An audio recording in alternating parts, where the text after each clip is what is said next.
Chers amis, c'est dimanche aujourd'hui, le 30 octobre et 31e dimanche du temps ordinaire dans la liturgique C. Nous sommes en Luc chapitre 9, les 10 premiers versets. Luc est le spécialiste pour montrer la valeur de la pauvreté et les méfaits de la richesse. Il a plus à dire sur le sujet que tous les autres auteurs des évangiles. Avant même la naissance de Jésus, Marie loue Dieu d'avoir comblé de biens les affamés et renvoyé les riches les mains vides. Il nous montre Jésus, Luc, né dans la pauvreté et couché dans une crèche parce qu'il n'y avait pas de place pour eux dans l'auberge. Dans la version des Béatitudes, Jésus dit « Heureux les pauvres » et non « Heureux les pauvres en esprit » comme dans Matthieu. Puis, pour être sûr que nous ne manquions pas le but, il ajoute « Malheur à vous qui êtes riches ». Lui seul raconte la parabole de l'homme riche qui avait tant de choses qu'il devait construire de plus grandes granges. Il est le seul à raconter l'histoire de l'homme riche qui fait un festin somptueux alors que Lazare est assis à sa porte et mendie. Avec Matthieu et Marc, il raconte l'histoire du jeune homme riche et la déclaration de Jésus selon laquelle il est plus facile pour un chameau de passer par le chas d'une aiguille que pour un riche d'entrer dans le royaume de Dieu. Le décor est planté pour Zachée, le riche collecteur d'impôts. Les collecteurs d'impôts faisaient partie des personnes les plus méprisées de la société. Le système fiscal lui-même le garantissait.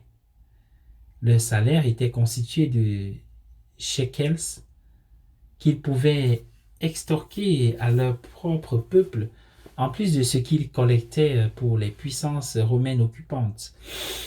Zachée était un chef des collecteurs d'impôts, l'un des meilleurs dans son travail. Tout ce que Luc a écrit sur la richesse nous prépare à une confrontation féroce entre Jésus et Zachée. Ce que nous entendons à la place, c'est une invitation à dîner. En d'autres occasions, lorsque Jésus fréquentait les collecteurs d'impôts et des pécheurs, ce sont les pharisiens qui se plaignaient.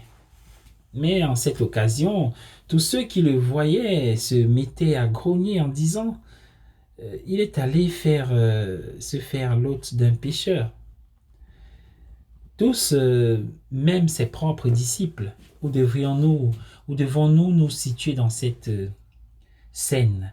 Il nous vient naturellement à l'esprit de placer les pharisiens parmi les méchants, nous plaçant ainsi parmi les bons. Mais dans ce cas, nous sommes inévitablement inclus dans le tout. C'est une ruse de l'esprit que de diviser le monde en camps. Cela nous donne l'occasion de nous placer en haut de l'échelle. C'est pourquoi nous le faisons. Mais cette fois, c'est impossible. La miséricorde de Dieu ne suit pas les contours de la terre comme nous la cartographions. Elle ne se limite pas aux canaux étroits que nous construisons et qui mènent, surprise, à notre propre porte. Elle se déverse partout, la miséricorde de Dieu. Nous voyons cela se produire dans le comportement de Jésus. Il serait utile de dresser une liste des 10 principaux méchants, qui sont les criminels, les terroristes, les financiers, les politiciens. De l'autre côté, quelques industriels dans votre imagination.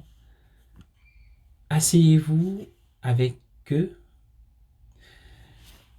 un par un, en compagnie de Jésus. Voyez comment la conversion se déroule. Soyez bénis. Bonne journée à tous et à chacun.